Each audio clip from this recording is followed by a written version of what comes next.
Today I am going to show you how to fix Steam Cloud error. So let's begin the video.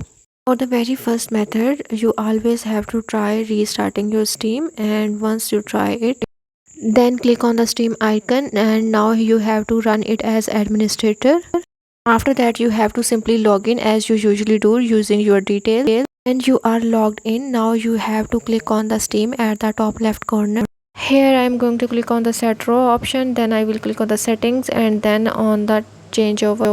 After that, you have to make sure that you have checked this box, and once you check this box, now click on the OK button at the bottom.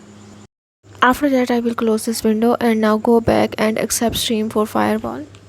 To do this, I will click on the Windows search icon at the bottom, and here I will search the settings option. Now in the settings, here I will click on the apps system app, and once I am there, here I will click on the privacy and security option, and in the privacy and security option, then I will scroll down and go to the bottom to find the firewall and network protection option. After that, here I will click on the very first link at the bottom.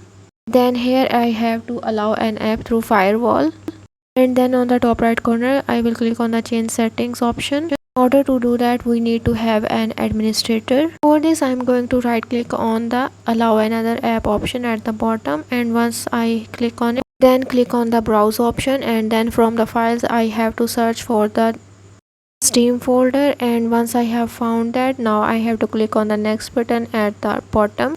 Once this step is done, now you have to make sure that at this interface you have checked all these boxes. After that, I will click on the OK button at the bottom, and once all done, here's all your setting. I hope that these solutions will work for you. So this is how you can fix Steam Cloud error.